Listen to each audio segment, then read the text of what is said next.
Você está aqui comigo hoje, né? Mas a gente sabe, né? Tua base é o Congresso Nacional, tu está sempre lá todo dia. E há meses, a relação entre o presidente da República, o Lula, e o presidente do Congresso, Davi Alcolumbre, ela tá bem ruim.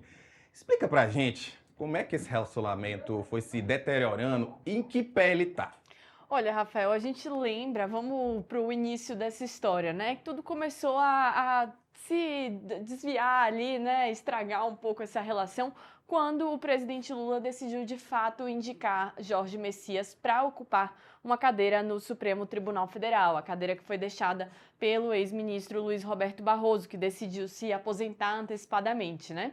O que acontece é que Davi Alcolumbre tinha uma expectativa diferente, tinha planos diferentes para essa cadeira. Ele queria que Rodrigo Pacheco, né, que Pacheco fosse então o indicado, ele que já foi presidente do Senado Federal, que é uma pessoa de confiança de Davi Alcolumbre, também dos senadores ali, então para ele seria muito importante ter essa cadeira ocupada por Pacheco, então, e esse foi o estopim, digamos assim, dessa crise, só que desde então, nos bastidores ali, aconteceram as costuras, a gente sabe, do lado do governo Lula, pessoas tentando convencer Davi Alcolumbre de que aquela seria a indicação, outras pessoas já mais ligadas a Davi Alcolumbre tentando convencer o Palácio do Planalto, o presidente Lula, a mudar de ideia, mas o presidente Lula manteve a sua decisão, foi até o fim, de fato mandou aquela mensagem, né, para o presidente do Senado, que fez com que Jorge Messias fosse até o Senado, passasse pela sabatina, na qual ele inclusive foi rejeitado, uma rejeição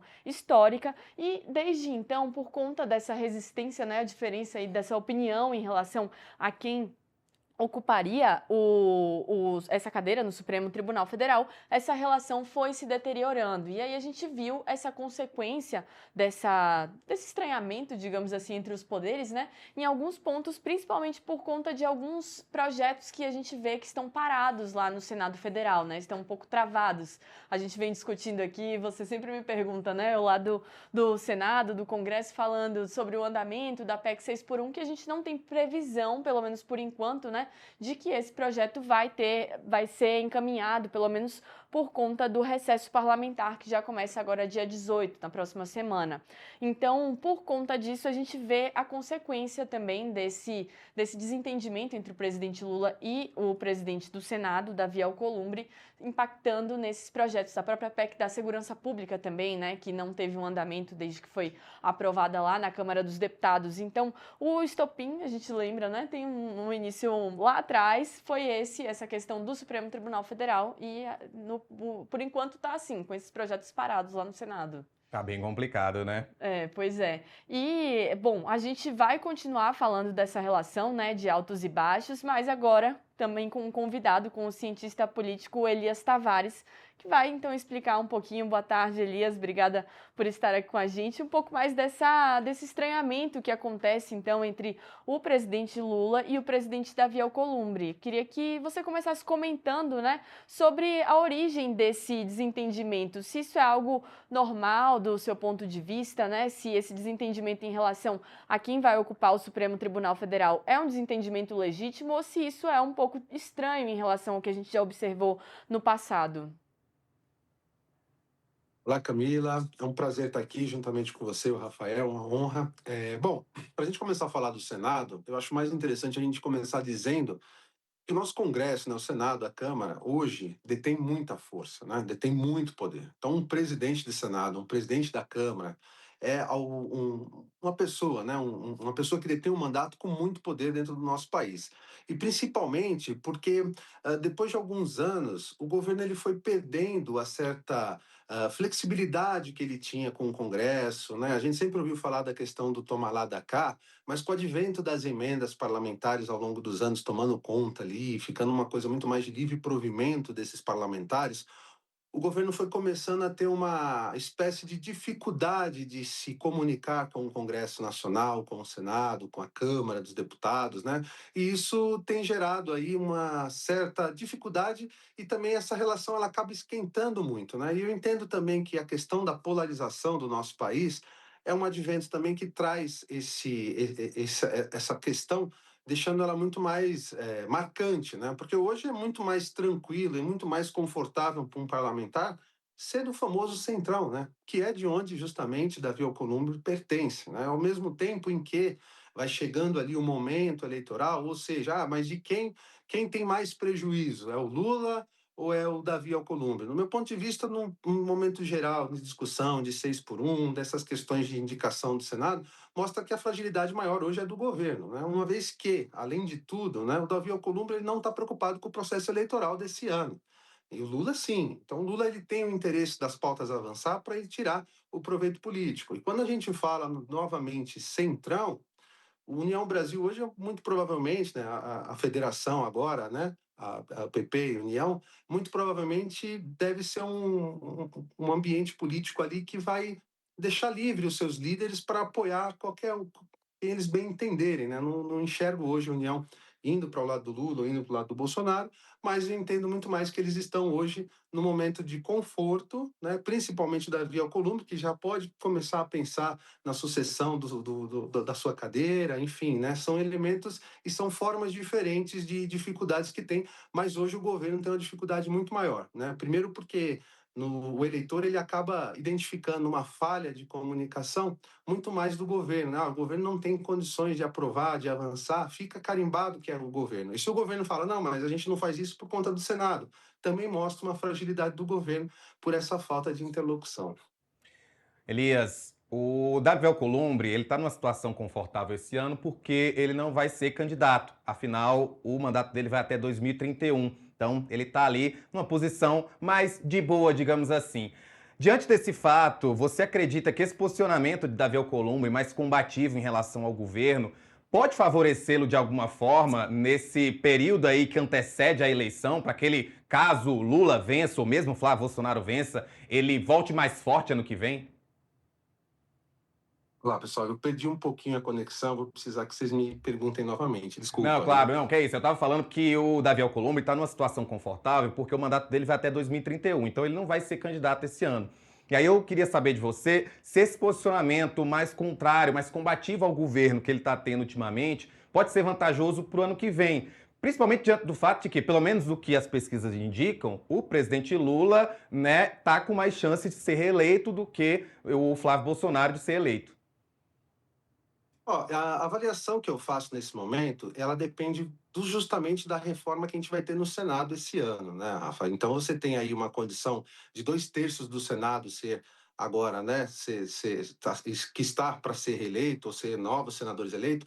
Então depende muito de como ficará a composição do Senado no final do ano, depois do processo eleitoral. Então, quer dizer, nesse momento, a posição do Rafael Columbre é muito mais institucional Senado, ou seja, ele trabalha ali muito mais com a bola dele e com os senadores que ele tem ali, principalmente o Centrão, como eu falei anteriormente. Então, a maior dificuldade ela está para o governo de tentar ganhar a maioria desses 2/3 que a gente vai estar em disputa agora, para poder mudar um pouco a configuração do Senado.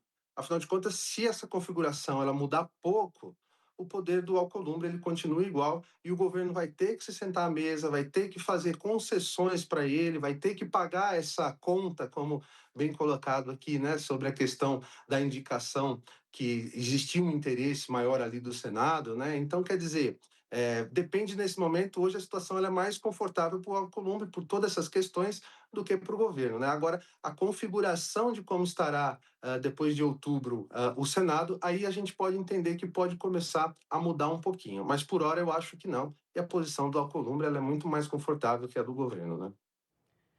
Elias, agora você fala, né? A gente entende que existe essa posição muito mais confortável para Davi Alcolumbre, então talvez até por isso ele esteja esticando um pouco mais a corda, mas a decisão dele, por exemplo, de não pautar, pelo menos por enquanto, né? Essas PECs da segurança, do fim da 6 por 1, demorar um pouco mais, isso pode afetar outros senadores, o Senado como um todo, porque a gente vê a esquerda falando muito dessa questão do Congresso inimigo do povo, né? Então, você vê que se essa decisão de Davi Alcolumbre impacta de alguma maneira os outros parlamentares?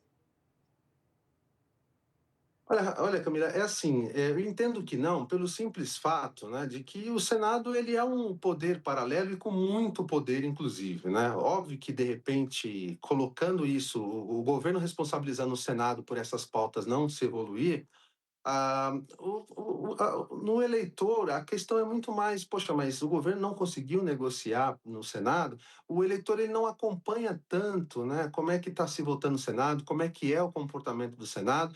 Ele acompanha o seguinte: olha, existe uma discussão de 6 por 1 e o governo não está conseguindo aprovar.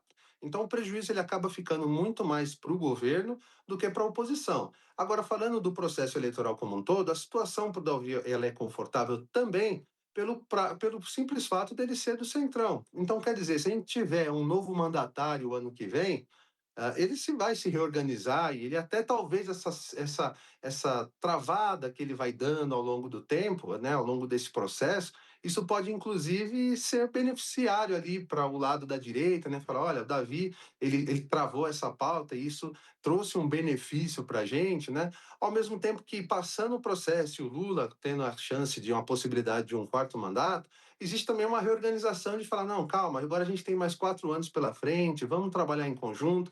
A grande dificuldade de tudo isso é o que a gente fala, né? A coalizão.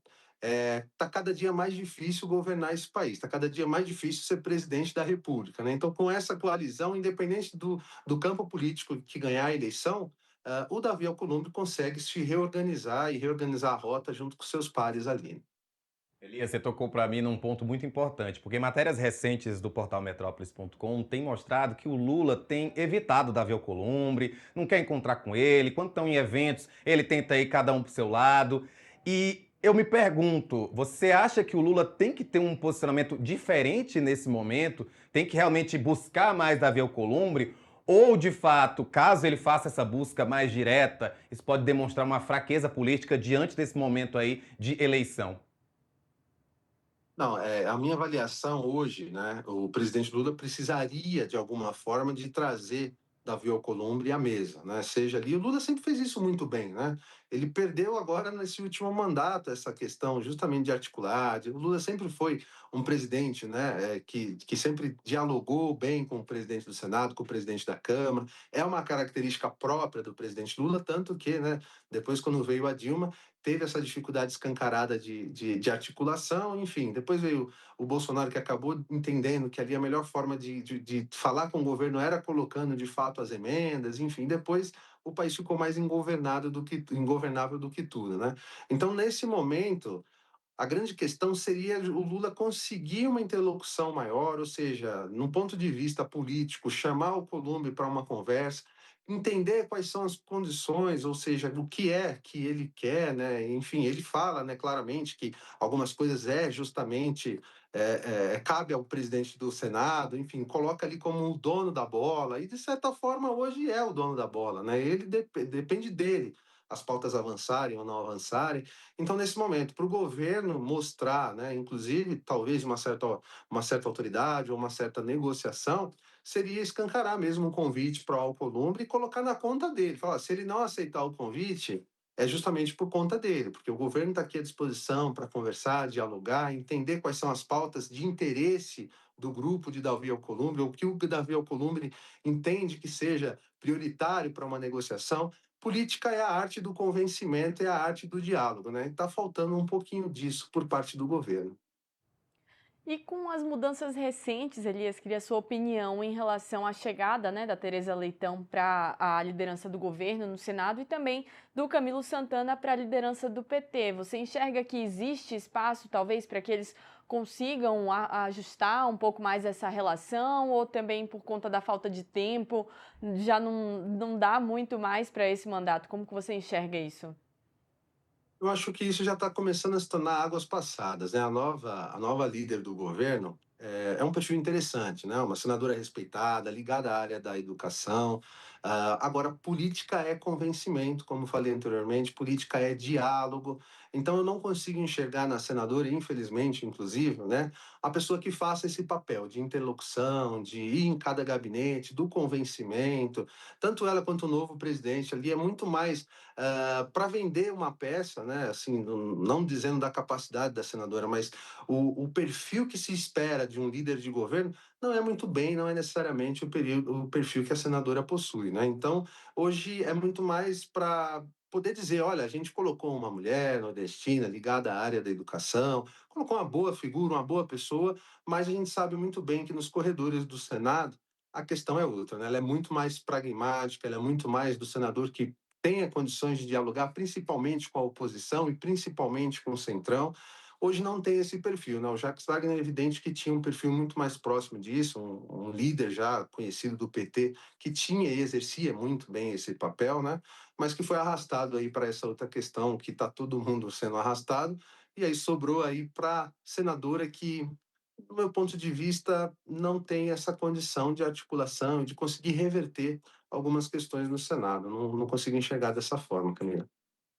Elias, uma pergunta que não tem a ver com o assunto que a gente está discutindo, mas quero aproveitar você aqui. Queria saber o que é que você achou dessa decisão do ministro Flávio Dino de bloquear esses bens de Valdemar da Costa Neto, que é o presidente do PL. A gente sabe que é o partido do ex-presidente Jair Bolsonaro, é o partido do Flávio Bolsonaro e é o partido com a maior bancada na Câmara.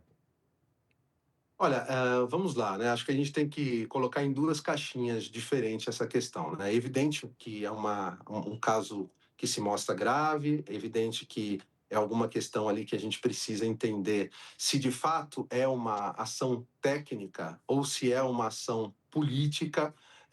Então, nesse momento, a gente precisa só entender de fato o que está sendo colocado. Se é uma ação política para afetar justamente o processo eleitoral, ou se é uma questão técnica com elementos e que vem à tona esses elementos, né? Elias, muito obrigado por participar com a gente aqui no Agora Metrópolis. Eu que agradeço, é sempre uma honra estar aqui. Olha, você que está acompanhando a gente pela TV, vamos dar uma pausazinha rapidinha. Quem está no